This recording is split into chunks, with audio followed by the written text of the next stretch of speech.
How you doing? I saw this video and I thought it was imperative that I share with you because I don't feel good about keeping things to myself. However, this video basically to me, as I've talked about this in the past, basically shows where the Western leaders or so-called leaders, self-appointed leaders of the West want to take all the Western nations. It's incredible because if you listen to this video, you start to see the little things that they were doing during the lockdowns, the way they were trying to stop you from going to eat in restaurants, the way they were trying to stop you from going into certain places without the jab passports. And to me, it was just a testing plate of where they want to take the future of all the world.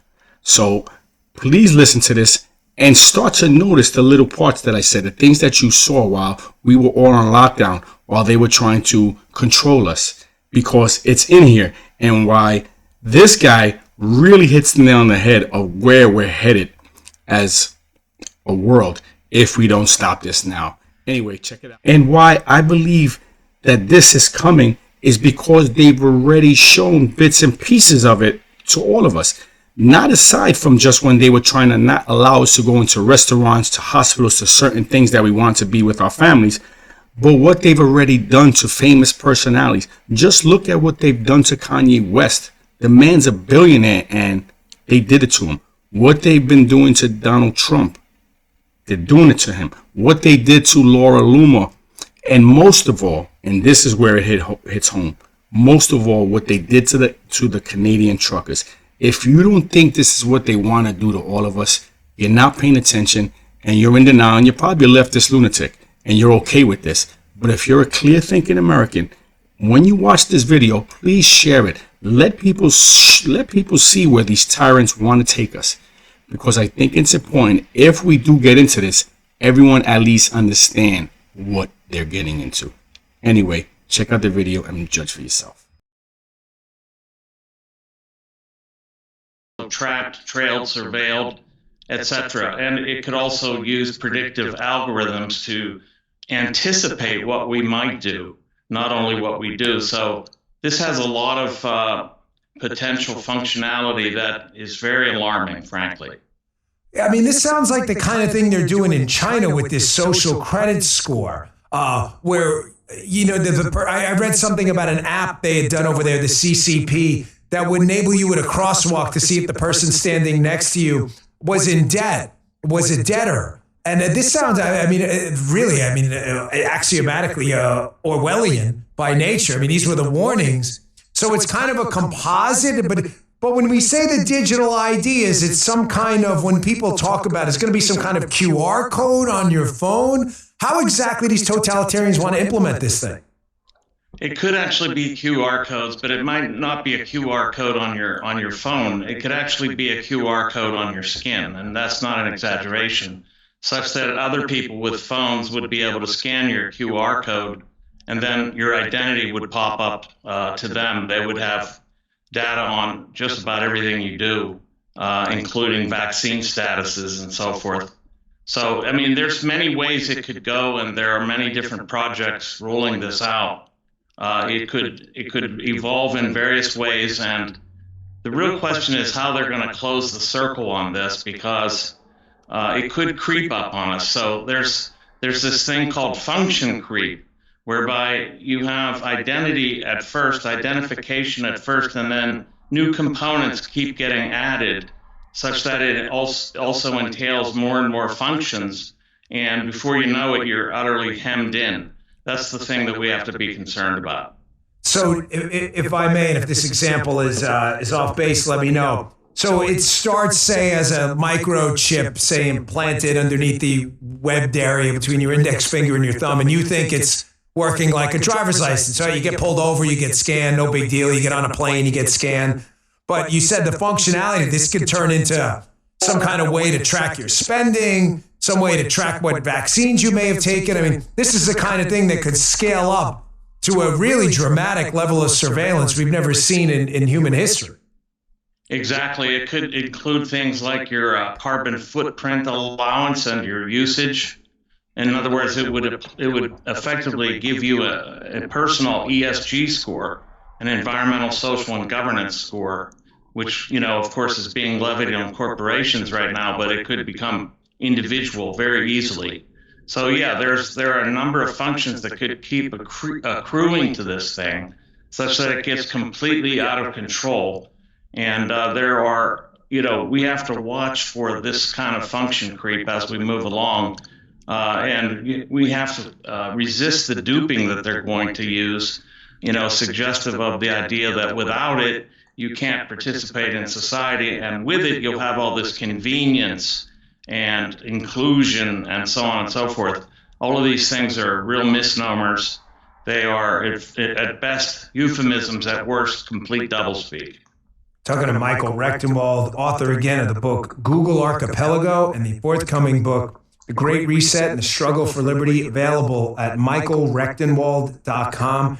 Put it down on the Chiron. Please visit. Please check out the books. Michael, this has horrified me for a long time. I am not a historian by any stretch, but I'm fascinated by history. And when you look back at the history of human nature and authoritarianism and totalitarianism, key tenets of it they build this house of tyranny on are obviously the ability to surveil. I've used the analogy of, when you have this personal and public self in a constitutional republic. When your garage door closes behind your car, as long as you're not breaking any laws in your house and you have to go judge to get a warrant, you can be relatively confident that what happens behind that garage closed door is your personal self. Whatever you and your wife want to do, it's your business. It's not mine or significant other. But having traveled the world as a young Secret Service agent, and very well, that's the exception. That's not the rule. There are many countries now around the world, these communist regimes, where everything's considered public because you're always being surveilled, either by your neighbors or you're being incentivized to be surveilled upon. That's it. That's what I find to be the biggest chasm between a republic, a representative democracy, and a totalitarian regime. And this breaks this all down, digital ID.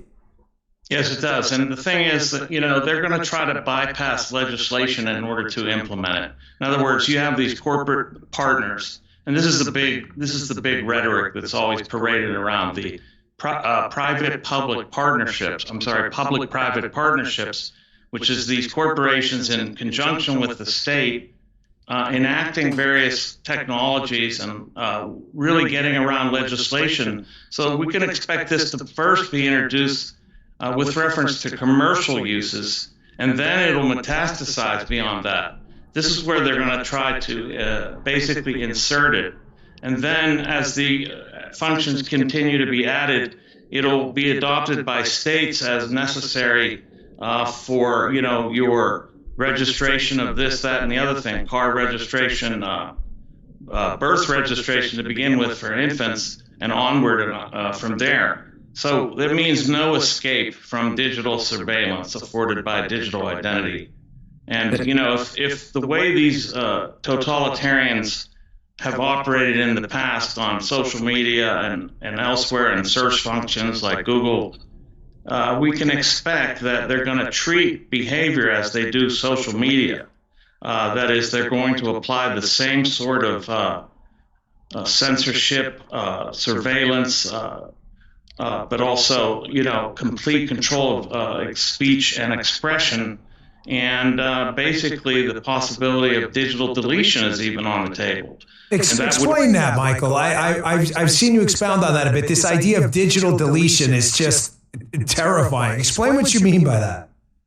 Well, I mean, just as social media outlets delete you from their platforms. By the way, I was just deleted from Twitter. This could happen to you in a digital identity, and this means that you don't exist. In effect, if you have no digital identity in a world in which digital identity is a requirement, where are you without one? And so, you could have all kinds of censorship and control, but also utter deletion by virtue of the fact of just making you a non-person. And this is exactly what happened in the Soviet Union with dissidents, and it could be used like that to treat anyone who's considered a dissident from the regime in the same manner as social media is treating us today, and as dissidents were treated in the Soviet Union and in China. So I'm imagining a future, and we'll get to how big tech fits into this in a second, more specifically. But like you said, introduced for commercial use, kind of like, hey, it's just like an Easy Pass in New York. It's just convenient. You don't have to pay cash. But then it becomes integrated into a legal framework, and all of a sudden you find yourself in 10 years, you don't have it, you can't get on a plane, you can't access credit. So yeah, I mean, I guess you could get a money order from the post office to pay your rent if you're allowed to access your apartment without the digital ID. But it's really the kind of thing that they circumvent the Constitution by saying you don't have to get it. It's kind of like the old mob approach, Michael, right? Be a real shame if your place burned down. It's that kind of a threat, isn't it? Exactly, it's that kind of threat. And so what they'll do is make it basically something that you can't exist without. And they'll sell this with a lot of bait. There'll be a lot of lures here that'll make it seem appealing. And this is the real danger. There'll be a bait and switch, really, is what's going to happen.